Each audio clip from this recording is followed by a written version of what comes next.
award is up to $40,000 tonight for information leading to the arrest and conviction of the killer of a rookie New York City police officer. Distribution of kilo quantities of heroin, cocaine, crack throughout the city. There have been 160 drug arrests since last Friday. Drug pushers who might never have been busted in the wake of this shooting.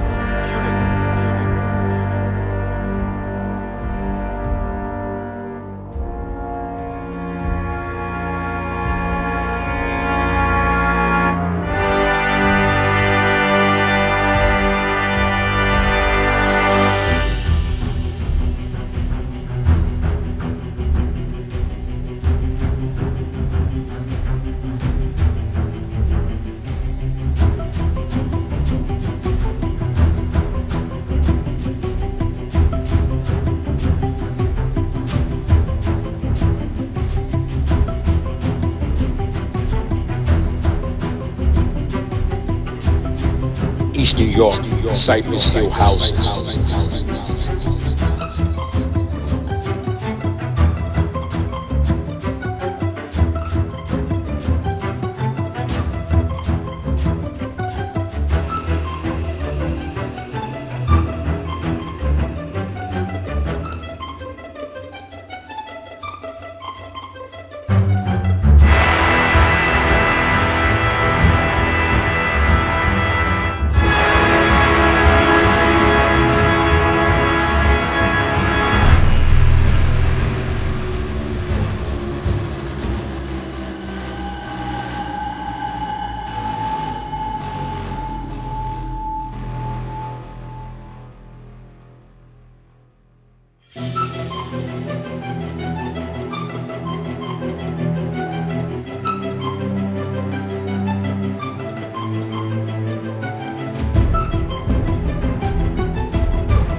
Moochie was a slick talker.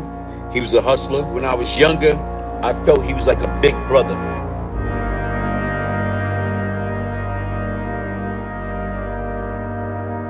The Nut Hut was more or less like a recreation center. Everybody used to hang out there.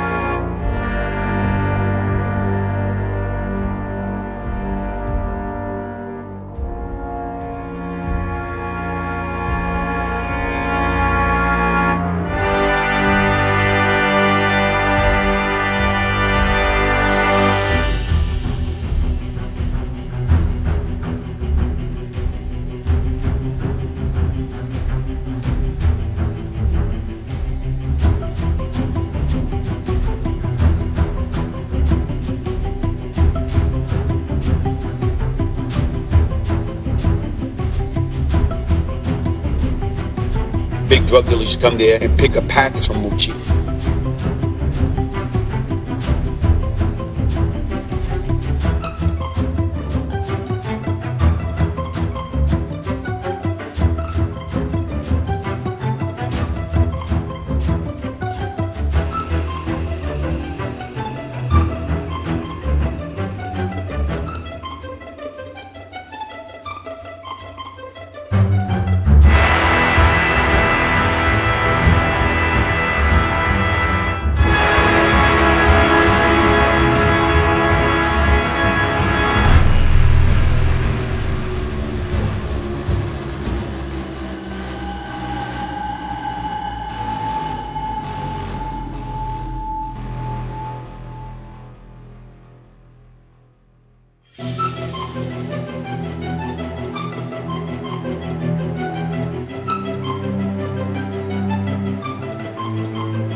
When I first met him, he used to like to be into karate. He started learning how to box. And when Tut learned how to box, you couldn't tell him nothing. Once he got into shape, and if he get into a beef or a fight with anybody, he was good. You know what I'm saying, with his hand.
I left because of the fact if I didn't leave, you're going to wind up getting in beef with, people that you love and care about. So sometimes all money is not good money. So you got to walk away from the situation.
Drug spot was robbed several times.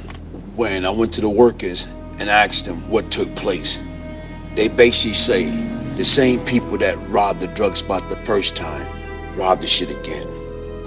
And for some reason that shit didn't sit well with me. I took them one by one and put the gun in their mouth and tell me the truth. And if they lied to me, I'ma blast them. And they started telling me, Crazy did it, Crazy did it. Crazy was a guy, Clyde, that was basically like a big brother that grew up with me. When he came home, I took care of him, looked out for him, gave him money, took him shopping, did everything I could possibly do for him. And for him to, out of 1,000,001 drug spot, why you want to rob something that belonged to me? So yes, I took that personally. He didn't know, that I knew. So when I got in contact with him, I just played it off. Look, man, the same people that hit the drug spot before hit it again. And it's like about 3 of them. And I'm willing to give you $5,000 a piece for each and every one of them. So long story short, a couple of days went by, we met up right across the street from Cypress at Manny Bodega. When we got there, Crazy there, he's with, Big Blanco, and he with his girl. So as I'm going over the scenario, I let him know what took place and what I want to do. You know what? Let's go over there now, see if we can find these cats. During that period of time, you got police sirens, and going back and forth, because you got to remember, Cypress projects is hot. So I said, you strapped? He said, yeah. I said, man, come on, go put that shit up. So he, went to put the shotgun and the guns up that he had. But the crazy part about it, he took Blanco with him, and he left his girl. He told her to get in the car with us. And that was kind of odd. So when she got in the car with us, I drove off. And when we drove off, I stopped at the store. And when I stopped at the store, I got back in the car, drove up to the block, got the car, told her to get out the car. When she got the car, I just asked her, why did your man rob our spot?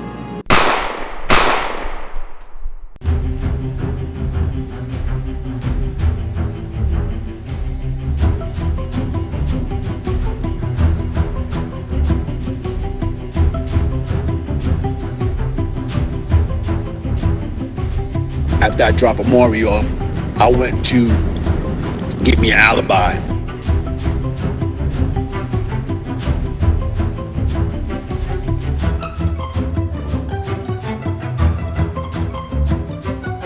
Later on, Crazy paged me. I went to the nearest outside payphone and called him back. And he asked me, hey, where's Sybil? And I told him right after you left, she walked in the opposite direction. So he bought it. And he said, that bitch. Not knowing at the time, he's saying that bitch, that she had a lining full of stolen drugs inside her coat. So I'm trying to bait him. I'm telling him, look, man, listen, let's meet up. Let's go ahead and take care of this problem while we can. And for some reason, he must be new, that I was on to him, and he never met up with me.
Anywhere you go, you gotta establish yourself. You gotta go upside their damn head by stabbing them, piping them, busting upside their head with a mop wringer.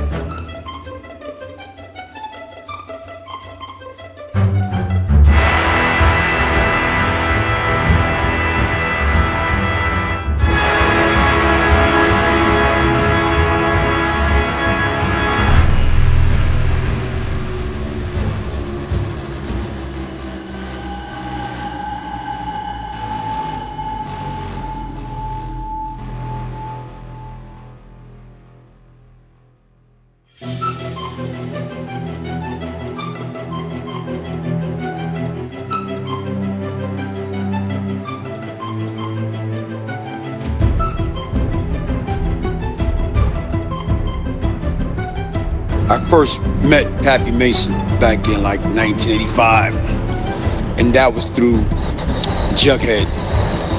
And the next time I ran back into Pappy was when I caught the murder of Sybil Mims in 1986. He was in Brooklyn House and I was in Brooklyn House.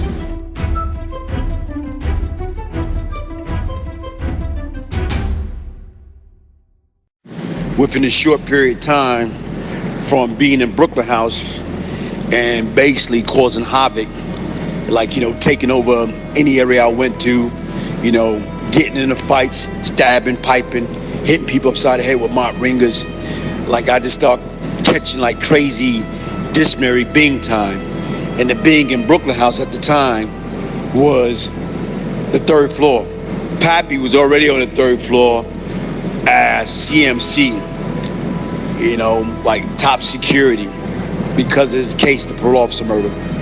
And when I was in the Bing, Pat used to come around, check on me, make sure I was all right.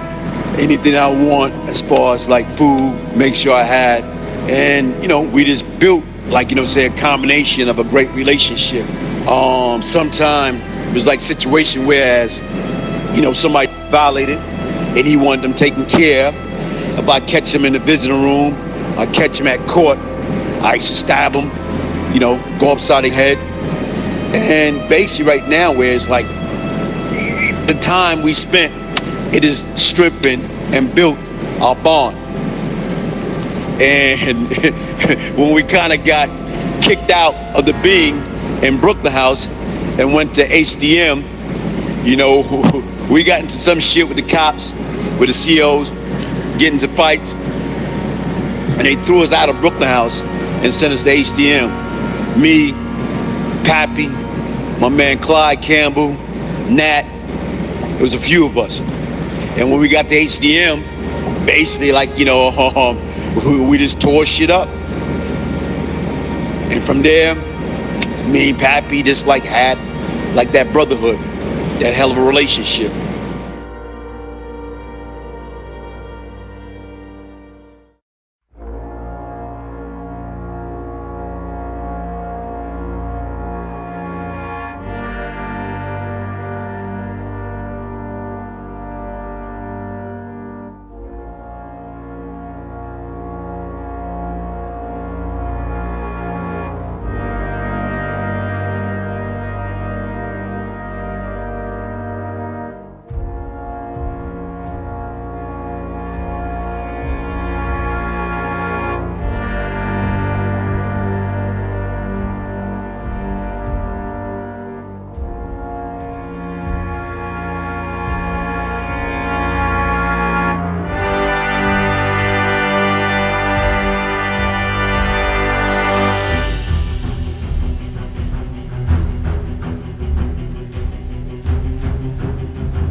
I met Cat, Lorenzo Fat Cat Nichols, basically on the strength of Pap.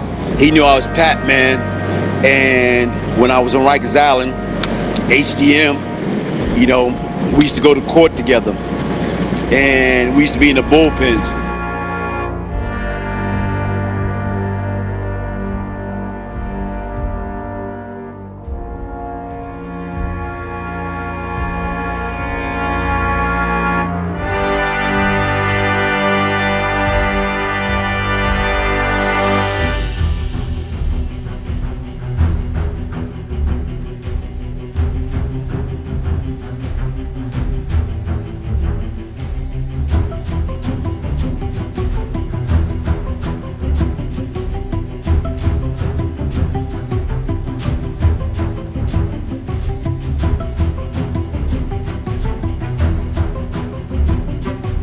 Blindfolded her, handcuffed her, and threw her in the back of a van.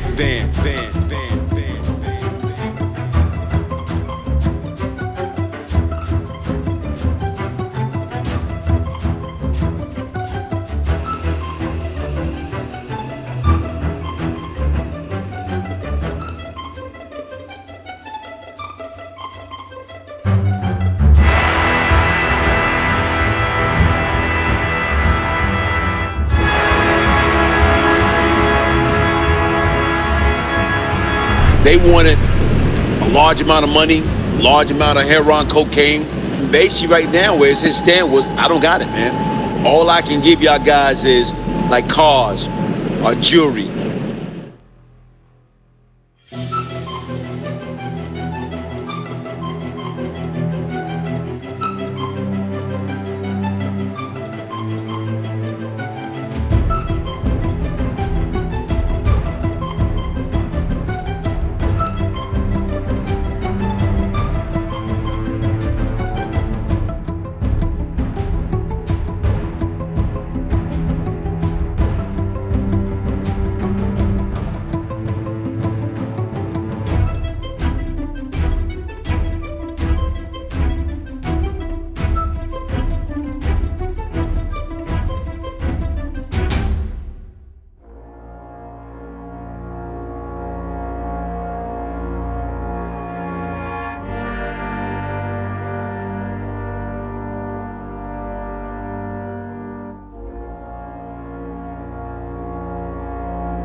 They got the money, they got the drug, and they pistol whipped Cat girlfriend at the time.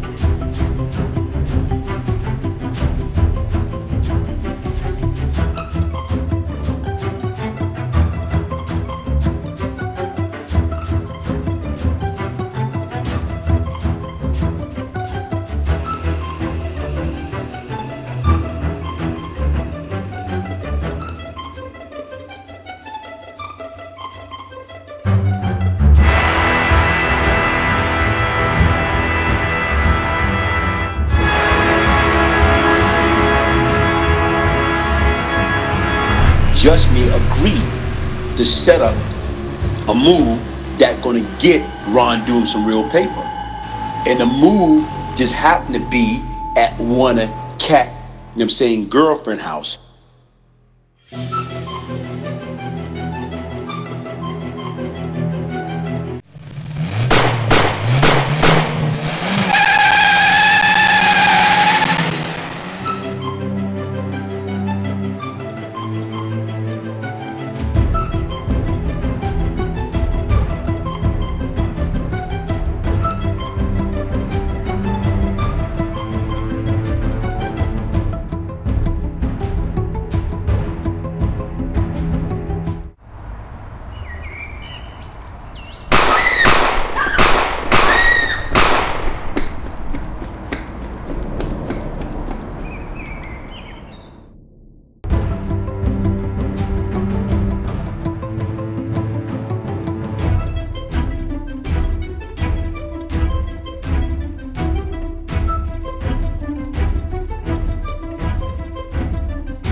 Aisha was like one of Cat many girls.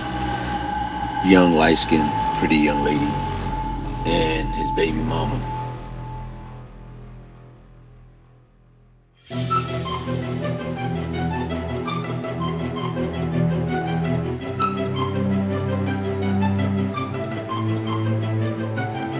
She staged fake robbery, saying, you know, she got robbed for money, drugs. And when you do that several times, and then you turn around and add insult to injury, you take the money or drugs and give it to another nigga, that was like insult to injury.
Award is up to $40,000 tonight for information leading to the arrest and conviction of the killer of a rookie New York City police officer. 22-year-old Edward Byrne was shot as he sat in his squad car guarding the home of a witness in a drug trial. Jim Dolan reports on the intense manhunt of the Queens neighborhood where it happened and on yet another victim in the war on drugs.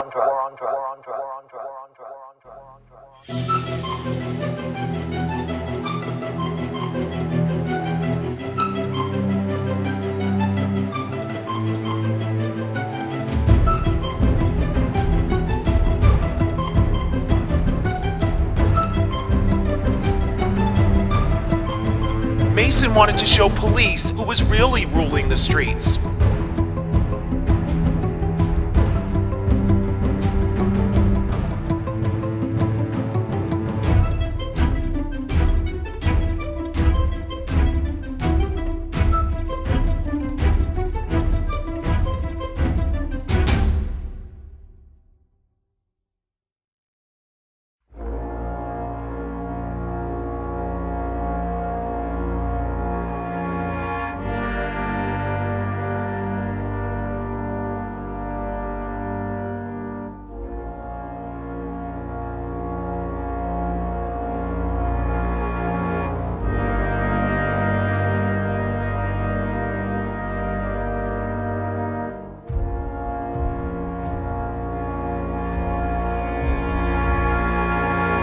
We grew up together as kids, went to public school, PS5 in Bedford-Stuyvesant.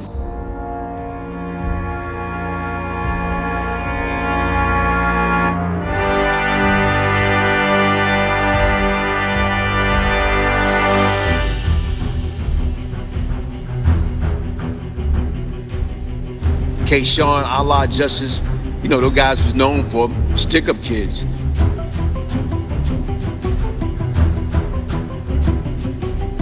If they come and get you, you know, they gonna stick up everybody and kill everybody.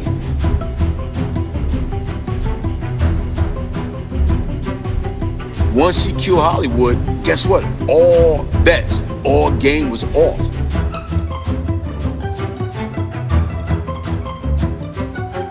I just shot him. I shot him twice, point blank range.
When King Allah, the guy that kidnapped Fat Cat wife, when he manipulated Allah Justice to throw the firebomb into Fat Cat house, because he knew that I had beef with them. So being that he was trying to work out a deal about his kidnapping, he told Allah Justice that if y'all want Glaze, Glaze lived in Queens. Glaze lived at Fat Cat Mother House, which was a lie. So these guys are under the impression that, you know what, I don't live in Brooklyn no more, I live in Queens. So he gave them Fat Cat Mother address, and these guys came over there after I shot Allah Justice in his face. They came over there thinking they're gonna find me. They just went over to the house. I'm talking about, you know what, 1 o'clock in the morning, and you fucking start shooting and throw a firebomb into the house, causing the death of Fat Cat sister that was in a wheelchair. That's bullshit. Those motherfuckers don't get no respect. The key was, if it wasn't for Cat stopping me, I would have went after fucking Justice's whole fucking family, mother's baby, kids and all. Cat, 71 years old, mother was in there at the time. His sister, who was 51 years old, passed away in the fire. She's in a wheelchair. His stepfather, Daddy Ames, was 75. His nephew was what? I'm saying 4. The other one was 10. His niece was 12. So if if mama wasn't alert and tried to get everybody else out, everybody would have died in that fucking fire. That's why I said right now, I lost my mind. And if it wasn't for him, we wouldn't be on this fucking phone right now, because I would have set a fucking example. Everybody would have went in their family.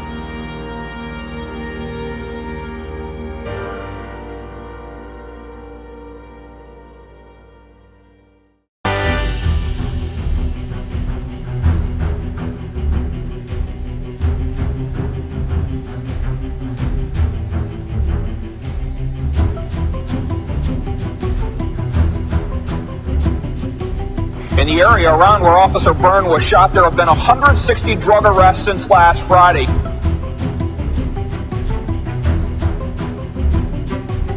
Drug pushers who might never have been busted in the wake of this shooting.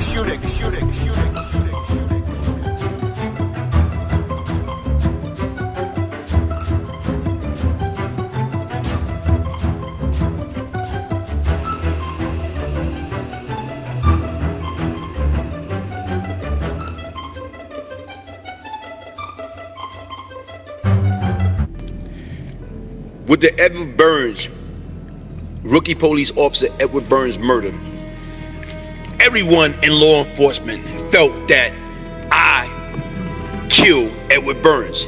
Everyone, they betted money that out of that crew, who was the most dangerous, who was the most craziest to kill and execute a rookie police officer.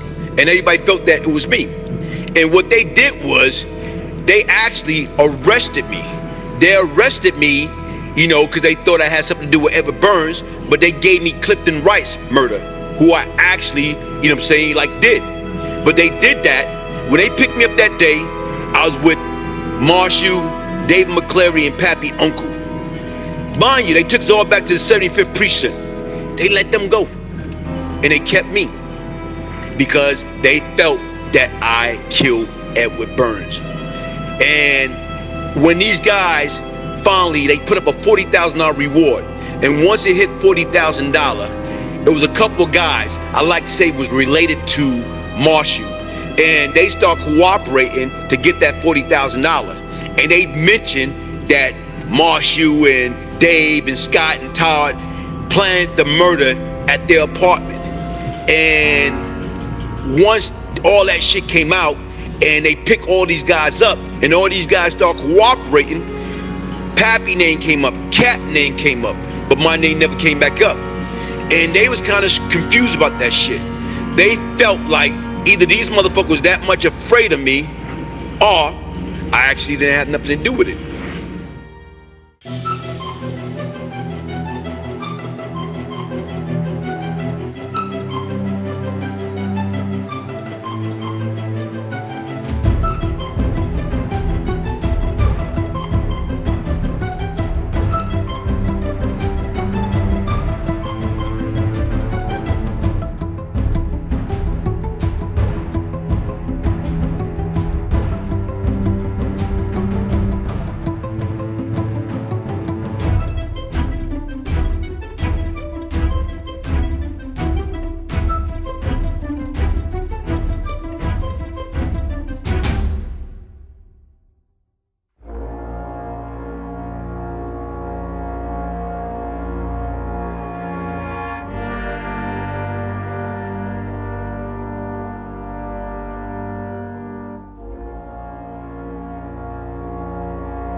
August 11, 1988 was one of the worst days of my life. That's when the federal government, along with NYPD, they came in the U.S. Marshal. They went through upstate New York, arrested Cat, arrested Pappy. They went to New York, sweeping up everybody that they can from the crew. They went down to Alabama, got Cat, mother, his stepfather. They went to Virginia, got Mousy, went to Jersey, got Lynn, Cat girlfriend. They got all Cat nieces, sisters, any and everybody. They got my brother Country, and just so happened, I just happened to be on a run at that present time that they didn't get me. November 10th, 1988, when they finally tracked me down in South Carolina. While I was on a run, I was trying to get plastic surgery on my face, on my fingers. Hey, I didn't want to go to jail. And once they arrest me, I got indicted back. I got extradited back to New York, and I was facing all these charges from murders, the Kingpin charge, 21 USC 848, 21 USC 841 and 21 USC 846. And after a while, you look back and see what the hell is going on. And I went to Cat. I said, look, they got you, they got me, they got Pap, they got John. Those are the 4 key people they want. Let your mother, let your sister, let your nieces, let my brother go against us. We gonna get life. Like, you know, being that we gonna get life and we're the main target, let them get a deal and go home. Cat basically told me, you know what, why don't you go to trial first? And I can see what they got against you, then I go to trial. And that's what set the light bulb, motherfucker. Wait a minute, you want me to go to trial? You already got life. I don't have life. So I just start thinking, what the fuck? You trying to use me as a human guinea pig? You're not gonna use me as a human guinea pig. So that's the point. That's what changed everything or whatever.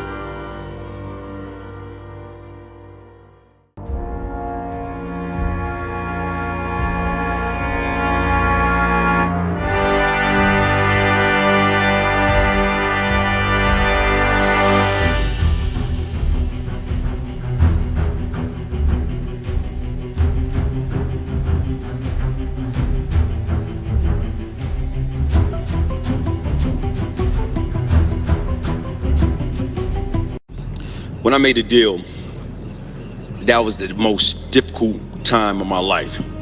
You know, I always believe in that bullshit, death before dishonor. Don't talk that talk if you can't walk that walk. I done killed witnesses. I done did all that shit. You know, I done stabbed witnesses on Rikers Island upstate. And here it is right now, whereas once I start contemplating about making a fucking deal, you know, I went to Pappy. And by that time, when we was in MCC, New York, he was strictly isolated. They would not let him mingle with the population. So I went to the 9th floor and we had an attorney conference visit. We went in the room and just me and Pap, and I told him, I said, look, man, this is what I'm about to do. I'm about to make a deal. I'm about to make a deal with the US government. And if you feel I'm wrong, you can take the fucking ox, the razor, out of your dread and cut my throat. Pappy looked me in my eyes. Yo, Glaze, I can't do that. I love you like a brother, man. He said, but what everybody gonna think about you, man? Everywhere I went, from Rikers Island to Comstock, Attica, Clinton, everybody glaze this, glaze that. Now, what they're gonna say, you know, once you make the deal, you know, once you become a rat, a snitch. And I told Pap, I said, look, man, those that love me gonna still love me. Those that hate me still gonna hate me. I said, what the fuck, you know, people gonna say when I got 1,000,001 years in jail and I'm sitting in the jail cell on medication, drinking water out of the toilet bowl, going blah, blah, blah out of my mind. And basically right now is he just look at me, man. Yo, you still my man. I love you.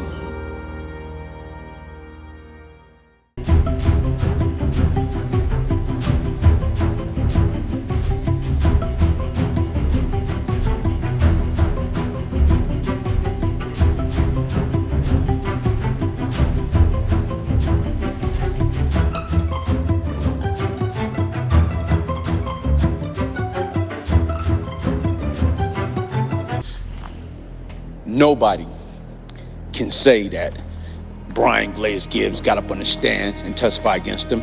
Nobody can say that Brian Glaze Gibbs, you know, went to the grand jury on me. Nobody can say I'm in a fucking paperwork or they went to jail because of me. None of my crew, nobody. As much murders that was out there, as much shit that I know of, nobody can say, hey, Glaze flipped on me. And see, that's the real of it, regardless of what. It's like even with people that work with me or work for me. When it came time to the homicide, it's like I pled guilty to all the murders that I did. And like I say right now, when I made a deal, most of the guys that was participating with me in the homicide, they was, you know, dead already. So is that telling? If it is, it is. The bottom line is my biggest regret is I was too smart to get caught up in this bullshit in the first place. That's the only thing I'm mad about myself.